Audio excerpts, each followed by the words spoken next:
क्या कि विष्णु जी मंत्री बने हैं राजस्थान सरकार में, राज्य मंत्री। तो अच्छी बात है ना। पहले बाड़मेर के जिला मुख्यालय का ध्वजारोहण हेमाराम जी चौधरी साहब करते थे, अब क्या कि विष्णु जी करेंगे। करेंगे ये तो। नमस्कार, मैं हूं भगवान राम धोरीमीना। आप देख रहे हैं मेरे यूट्यूब चैनल और फेसबुक पेज। वीडियो को पूरा देखकर चैनल ने सब्सक्राइब करें, पेज ने फॉलो करें, वीडियो दोस्तों के लिए शेयर करें। आप देख रहे हो आपकी स्क्रीन पर मालानी के आधुनिक गांधी, राजस्थान सरकार के पूर्व कैबिनेट मंत्री रहे, राजस्थान सरकार के पूर्व सरकार के प्रतिपक्ष नेता के रूप में आपने भूमिका निभाई। राजस्थान भर में आप अपने कार्यों और अपने काम के लिए देश भर में आपका नाम बखूबी से जाना जाता है। आप साफ सभी के नेताओं के रूप में आप पूरे राजस्थान में जाने जाते हैं। पहले तो आपको मालानी की जनता की ओर से आपके 77वें जन्मदिन की बहुत बहुत शुभकामनाएं। बहुत बहुत धन्यवाद आपको। आपका जीवन 76 साल पूरे हो गए हैं, कैसा रहा जीवन का ये पड़ा? मैं तो गांव का रहने वाला हूँ, एक ढाणी का रहने वाला आदमी हूँ। और शुरू में जब पढ़ाई की बात थी तो भी गांव में स्कूल थी छोटी सी, उसमें तीसरी क्लास तक स्कूल थी, वहाँ गांव में पढ़ा। उसके बाद में बाईतू में 7 तक पास की, फिर बालोतरा आ गया, 10वीं तक बालोतरा की, फिर जोधपुर यूनिवर्सिटी में आ गया और वहाँ से LLB की तक की मैंने शिक्षा प्राप्त की। स्कूल में स्कूल का टाइम आपका कैसा रहता? हमारे जैसे था या फिर कुछ अलग था? नहीं, स्कूल के टाइम में हमारे तो उस समय बहुत ही हम साधारण परिवार से थे, हमारी कोई ऐसी आर्थिक स्थिति भी ठीक नहीं थी, तो फिर भी पढ़ाई को हमने, हमारे पिताजी ने उसकी व्यवस्था की, पढ़े LLB तक की और फिर बाद में 73 के बाद में बाड़मेर में वकालत शुरू की। तो पढ़ाई के समय में भी पूरा यूँ पढ़ने में हमने रुचि रखी और यहाँ LLB तक की शिक्षा ग्रहण की। पहले आप इंग्लिश मीडियम पढ़ते थे या फिर LLB तो इंग्लिश का कोर्स? हाँ, LLB मैंने इंग्लिश मीडियम की, बाकी हिंदी मीडियम ही था मेरे। फिर आपने हमारी तरह आपको प्रॉब्लम नहीं आती थी ट्रांसलेट करने में? नहीं, इंग्लिश में तो उसमें ज़्यादातर किताबें इंग्लिश में थी लॉ की, तो इसलिए वो इंग्लिश में कोई दिक्कत नहीं आई हमारे को। फिर आपके भी हमारी तरह दोस्त होते थे या फिर स्कूल में कुछ आप पहले भी आप राजनीतिक से जुड़े हुए थे या फिर आपके भी दोस्त? नहीं, मैं जोधपुर यूनिवर्सिटी में था, उस समय भी मैंने एक बार क्लास रिप्रेजेंटेटिव का चुनाव लड़ा, उसमें मैं जीता और उसके बाद में फिर बाड़मेर में वकालत शुरू कर दी और उसके बाद में फिर 73 से लेकर 1980 तक वकालत की। फिर 1980 के अंदर पार्टी ने मुझे गुड़म मालानी से टिकट दे दिया और चुनाव लड़ा। उसके बाद में फिर राजनीति में आ गया। 73 से 80 तक मैंने वकालत की। उस समय खूब मेरे पास केसेस थे और लोगों से मेहनताना की जहाँ तक बात थी तो जो लोग देते थे वो ले लेते थे। इस तरह से वकालत में भी मुझे अच्छी सफलता मिली। उसके बाद में फिर राजनीति में आ गए। थोड़ा मैं कॉलेज लाइफ में, आप जब कॉलेज के मॉनिटर या अध्यक्ष बने तो आपको कॉलेज में मतलब दोस्त वगैरह थे? फिर कॉलेज में कैसा, कॉलेज का टाइम कैसा रहता? कॉलेज का टाइम बहुत अच्छा रहा। स्टूडेंट लाइफ जो जैसी थी उसके हिसाब से मेरी भी स्टूडेंट लाइफ अच्छी रही। मेरे अच्छे दोस्त थे। यूँ शुरू से ही थोड़ा बहुत तो मेरा इंटरेस्ट था ही राजनीति में, क्योंकि मैंने कहा क्लास रिप्रेजेंटेटिव चुनाव लड़ा। यूँ हालांकि मैं कॉमर्स थी मेरे, मैंने BCom में किया ग्रेजुएशन, तो उस कॉमर्स में ज़्यादातर महाजन लोग ही थे, दूसरे हमारे किसान लोग कम ही थे। उनके बीच में भी मैंने वहाँ पर चुनाव लड़ा और चुनाव जीता। मेरा उनसे अच्छा तालमेल रहा, अच्छी दोस्ती रही। उसकी वजह से उन्होंने मेरे को, जहाँ तक जाति का सवाल है तो जाट तो वहाँ थे ही नहीं, मैं एक अकेला ही था, फिर भी उन्होंने मुझे क्लास रिप्रेजेंटेटिव चुना। फिर राजनीति में तो जब 1977 के अंदर कांग्रेस हार गई थी पूरे हिंदुस्तान से और उत्तरी भारत में तो सिर्फ एक नागौर सिंह नाथुराम जी मिर्जा जीते थे, तो उस समय फिर जो कांग्रेस के बड़े बड़े नेता थे वो इंदिरा जी के साथ नहीं रहे, अलग हो गए और हम इंदिरा जी के साथ रहे। इंदिरा जी को जिस समय जनता पार्टी ने गिरफ्तार करके जेल में डाला था, उसमें हमने भी गिरफ्तारी दी, हम जेल गए। और उसके बाद में जब 1980 में फिर चुनाव हुआ, पहले लोकसभा का चुनाव हुआ, प्रदीप चंद जी लोकसभा के चुनाव में खड़े हुए तो हम उनके साथ रहे। फिर उसके बाद में विधानसभा का चुनाव हुआ तो मेरे को गुड़म मालानी से विधानसभा का टिकट दिया और फिर पहली बार सिर्फ कांग्रेस पार्टी के नाम से ही लोगों ने मुझे वोट दिया, क्योंकि मैं गुड़म मालानी विधानसभा क्षेत्र के लिए बिल्कुल नया था। मेरा कोई ना तो ज़्यादा लोगों में पहचान थी और ना कोई मेरा ऐसा काम किया हुआ था जिसकी वजह से मैं वहाँ जीत सकूँ, लेकिन कांग्रेस पार्टी की वजह से मैं वहाँ से पहली बार 1980 में चुनाव लड़ा और पहली बार ही सफलता प्राप्त की। बहुत से दर्शक जानते होंगे या मैं इस बात से बड़े बखूबी से जानता हूँ, मेरे नाना जी के घर पे एक तस्वीर लगी हुई है जिसमें हेमाराम जी मेरी उम्र के हैं। बहुत से लोग हैं जो बुजुर्ग लोग हैं जिनके सरों के पगड़ी बांधी हुई मेरे नाना जी की काली मूंछ है। हेमाराम जी मेरी जैसे एक सुपर ही ड्रेस में बैठे हुए एक फोटो है धोरीमनाथ पंचायत समिति के आगे का। आपको याद होगी ये सब? हाँ ये 80 में जब आप मेरी तरह जवान थे तो। हाँ तो 80 में तो जवानी था। 80 के फोटो कहीं पड़े हैं, मैं भी देखता हूँ तो एकदम वो जवानी। अब तो इतना उम्र हो गई 76 की, तो परिवर्तन तो आना ही है। लेकिन उस समय खड़ा हुआ तो मैंने कहा ना, गुड़ामाला में लोगों ने मेरे को मतलब सिर्फ पार्टी के नाम से वोट दिया, और फिर उसके बाद में मैं लोगों के बीच में रहा हमेशा। तो लोगों से मेरा जुड़ाव हो गया और लोगों ने मेरा खूब साथ दिया। मुझे वहाँ से 6 बार विधायक चुन करके भेजा। एक बार भी जीतना मुश्किल था। जो पहली बार जब चुनाव लड़ा तो मुझे उम्मीद नहीं थी कि मैं जीतूंगा, लेकिन पार्टी का आदेश था इसलिए चुनाव तो लड़ना ही था, लड़ा। पर उसके बाद में फिर मैंने लोगों में पहचान बनाई और जितना मेरे से हो सका लोगों के काम काज करने की कोशिश की। लोगों ने एक बार नहीं 6 बार मेरे प्रति विश्वास प्रकट किया, तभी जाकर के मुझे 6 बार मौका दिया। पहले आप जैसे मेरी उम्र में थे, अभी जैसे साधारण लोगों के बीच में रहते हो, नॉर्मल जगह पे बैठ जाते हो, किसी गरीब आदमी गया हुआ तो उसके बीच चले जाते, पहले भी ऐसे थे क्या? कुछ एटीट्यूड रखते थे?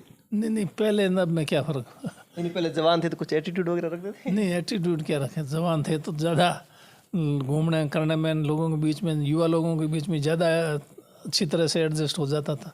अब उम्र के साथ थोड़ा युवाओं के बीच में एडजस्ट हालांकि हो जाता हूँ मैं, तो ऐसा कुछ नहीं है, लेकिन फिर भी थोड़ा बहुत उम्र के हिसाब से फ़र्क तो पड़ता है। जितनी जो सादगी अब है ऐसी पहले थी सादगी? सादगी तो पहले ही थी। सादगी तो क्या, मैं खुद ही साधारण परिवार से हूँ, इसलिए मेरे में किस बात की अकड़ अकड़ वो ऐसी कोई मेरे है ही नहीं।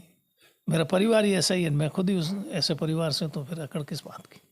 हेमाराम जी बहुत से लोग ये बात से जानते हैं कि हेमाराम जी बहुत साधारण से परिवार आता है और हेमाराम जी कहीं भी खड़े कर देते तो जीत जाते हैं। ये नॉर्मल बात है कि कहीं भी हेमाराम जी को चुनाव लड़ो या फिर प्रचार करने जाओ जीत जाते हैं, ये ऐसा क्यों होता है? नहीं ऐसा कुछ नहीं है, ये तो लोगों की मेहरबानी है कि लोग मेरे प्रति इतना विश्वास प्रकट करते हैं, तब जाकर के वो जिताते हैं, वोट देते हैं। वोट चुनाव लड़ने वाले सभी चाहते हैं मुझे मिले, लेकिन वोट उसी को जाता है जिसके प्रति जनता का विश्वास होता है। तो लोगों ने मेरे प्रति खूब विश्वास प्रकट किया, खूब मौका दिया, कोई कमी नहीं रखी। मुझे चुनाव में मौका 6 बार बहुत लंबा समय, 1980 से लेकर इतने 44 साल हो गए, 44 साल। तो लोगों ने मेरे को आशीर्वाद देने में कोई कमी नहीं रखी।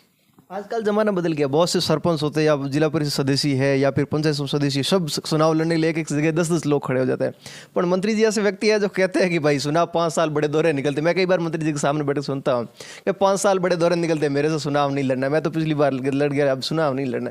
5 साल से अब दौरे क्यों लड़ते? जनता वोट देती है? नहीं दौरे यूँ नहीं है, वोट दे देती है, जीत जाते हैं, उसके बाद में 5 साल हमारी जिम्मेदारी हो जाती है। तो जिम्मेदारी निभाना कोई आसान काम थोड़ा ही है। वो उसको जब तक अगर सही ढंग से जिम्मेदारी नहीं निभाए, इससे तो अच्छा चुनाव ही नहीं लड़े, लोगों की जिम्मेदारी लें ही नहीं। और जिम्मेदारी लें तो फिर उस जिम्मेदारी को ठीक से निभाएं, तो लोग बाद में भी कहेंगे वहाँ जिम्मेदारी निभाई। और नहीं तो फिर ठीक है, लोग 5 साल के बाद में फिर मौका आते ही वापस हिसाब कर लेते हैं। तो इसलिए लोग तो इसीलिए चुनते हैं कि वो हमारी ध्यान रखेंगे काम काज से, दूसरे से, दुख दर्द में, हर जगह। आपके खैर मेरे तो बहुत कम फॉलोअर्स, एक छोटा सा एक प्राणी हूँ मैं तो, लेकिन आपके तो आप 5 बारे में ले रहे हो। हमारे भी इतने दुनिया भर के फ़ोन आ जाते हैं, आपके कितने फ़ोन आ जाते होंगे?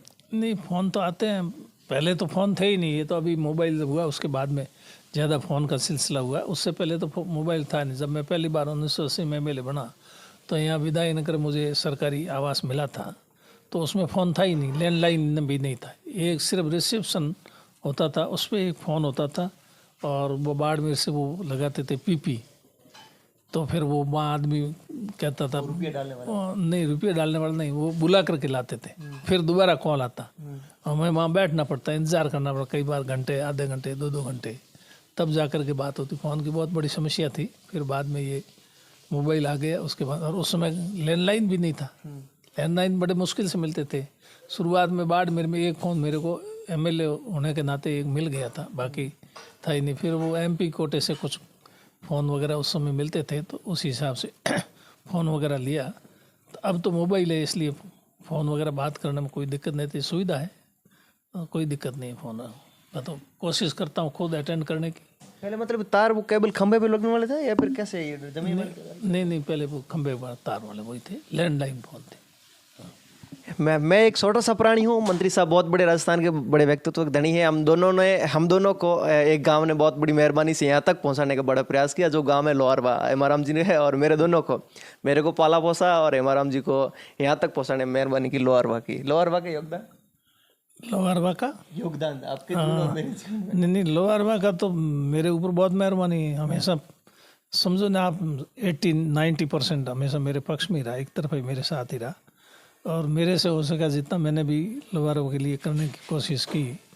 और आपने जैसा कहा छोटा सा प्राणी, कोई छोटा नहीं है, सभी बड़े हैं और सभी छोटे हैं। मेरे को पाला पोसा बड़ा के लोहार वालों ने। आपका भी जीवन में लोहारवा का जो वापस एक बार राजनीति तक लाने का सफर किया। हाँ, तो मैंने कहा ना, लोहारवा का पूरे गुड़ामालानी जनता का बहुत बड़ा एहसान है मेरे ऊपर। मैंने कहा मैं वहाँ का पहली बार चुनाव लड़ा, मैं तो किसी को जानता ही नहीं था, फिर भी लोगों ने मतलब मुझे जिता दिया।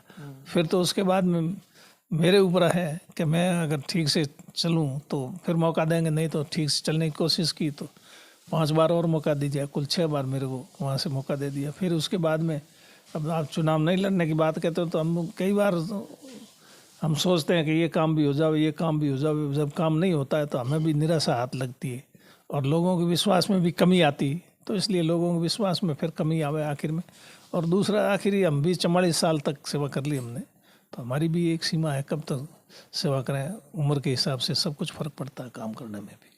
हेमाराम जी की बहुत बार ये कहानी सुनवाते हैं। लोहारवा में जब मैं एक मेट बन के आया था नरेगा का, तो मेरे को लोहारवा ने पढ़ा और एक बार वापस खड़ा किया। वो बहुत पुरानी बात है। उस समय मैं पढ़ता था तो अकाल था, और अकाल में वो अकाल रात के काम चलते थे। तो वहाँ लोहारवा में भी अकाल रात के काम चलते थे। तो मैं वहाँ आया था मिस्त्री लगने के लिए, तो फिर वहाँ बैठा नहीं। उसके बाद में फिर मैं भीमथल गया, वहाँ भी काम चलता था, फिर वहाँ भी बैठा नहीं। तो फिर वहाँ उस समय वो अकाल का टाइम, वहाँ कौन रोटी खिलाए, दूसरा खिलाए। तो फिर वो अशोक जी के पिताजी राम विलास जी डांगरा, उन्होंने एक टाइम खाना खिलाया। एक बार लोहा भीमथल में सुजानाराम जी हो, मार साहब है विष्णु, एक टाइम उन्होंने खाना खिलाया। और फिर मैं तो उसके बाद में वापस बाढ़ में रह गया। वो मिस्त्री वाला मामला बैठा नहीं, इसलिए वो बहुत पुरानी बात है, याद रहती वो तो उसमें। और भी कोई जो आपको कहानी याद आज दिन तक याद है, ऐसी कोई कहानी है? नहीं, मन का वहाँ की तो वही है, बाकी तो और कोई विशेष कहानी जो आज दिन का आपको दिल में याद रहती, मन में याद है कि वहाँ तक वो कहानी है? नहीं, ऐसी कहानी कोई बात नहीं। बाकी तो गुड़ामालानी की जनता ने तो हमेशा मतलब सहयोग देने में कोई कमी नहीं की। और यूँ वैसे राजनीति, मैंने कहा ना 1980 के विधानसभा के चुनाव में भी मैं गुड़ामालानी से चुनाव नहीं लड़ना चाहता था, मैंने मना किया।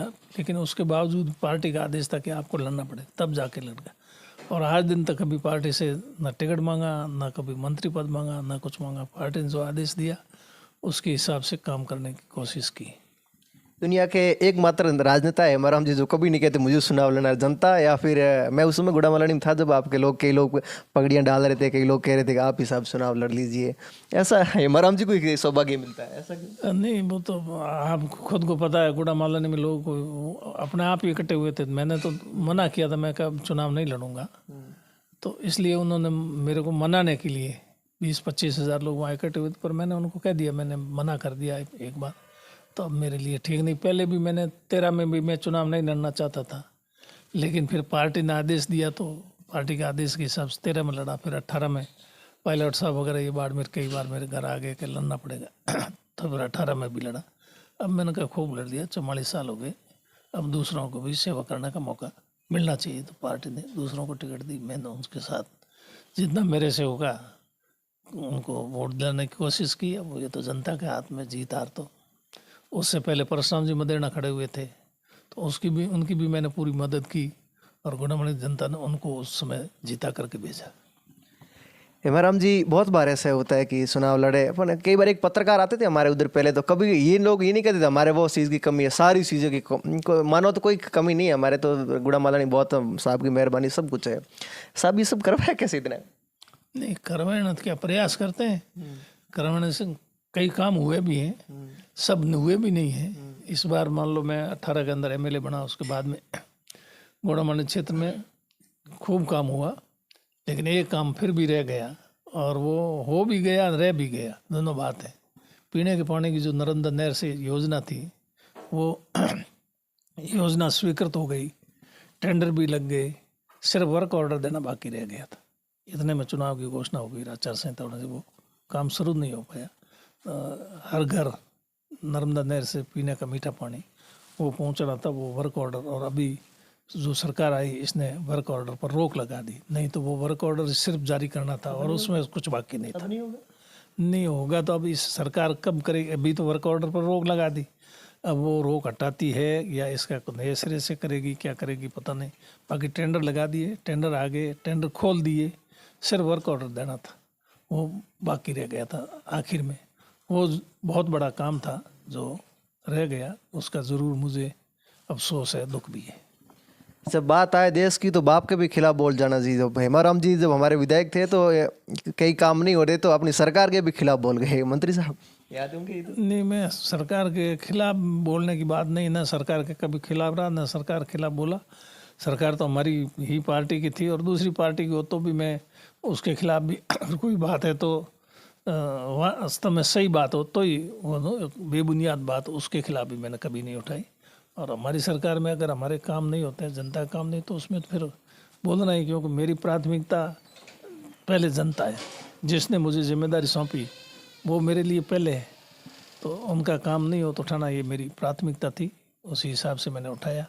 और मैंने यहाँ तक भी बीच में विधानसभा से इस्तीफा भी दे दिया था। मैंने कहा हमारा काम करो, नहीं तो मेरे एमएलए नहीं रहना, क्योंकि एमएलए जिस मकसद से उन्होंने चुना है मेरे को, अगर वो मकसद पूरा नहीं होता, मतलब जिस काम के लिए वो काम नहीं होता है, तो मेरे एमएलए रहने में कोई सार नहीं है। फिर उसके बाद में मुझे आश्वस्त किया कि हम आपके जो भी काम होंगे करेंगे, और उसके बाद में काम हुए भी, तो उस वजह से चलता रहा। अगर मैं शायद इस्तीफा नहीं देता, दबाव नहीं बनाता, तो जो काम जिस प्रकार से जितने हुए उतने नहीं हो पाते, तो फिर मैं मेरी जिम्मेदारी को ठीक से निर्वहन नहीं करता, उसके लिए मैं दोषी होता। तो इसलिए मैंने ये प्रयास किया। लड़ झगड़ के भी काम करवा देते हो? लड़ झगड़ के तो जनता के लिए, मैंने मेरे लिए कुछ नहीं, जनता के लिए की कोशिश करवाई भी है, तो ये मेरा फर्ज बनता की ओर से गुड़ामालानी की जनता और मारवाड़ की जनता को कुछ कहना चाहो तो? गुरुमानी की जनता को मैं बहुत ऋणी हूँ, बहुत आभारी हूँ कि उन्होंने मेरे जैसे आदमी को इतनी बार जनता की सेवा करने का मौका दिया। जितना मौका दिया, जिस प्रकार से अपेक्षाएं थी उसके अनुरूप शायद मैं नहीं कर पाया, लेकिन फिर भी मैंने जितना हो सका प्रयास किया।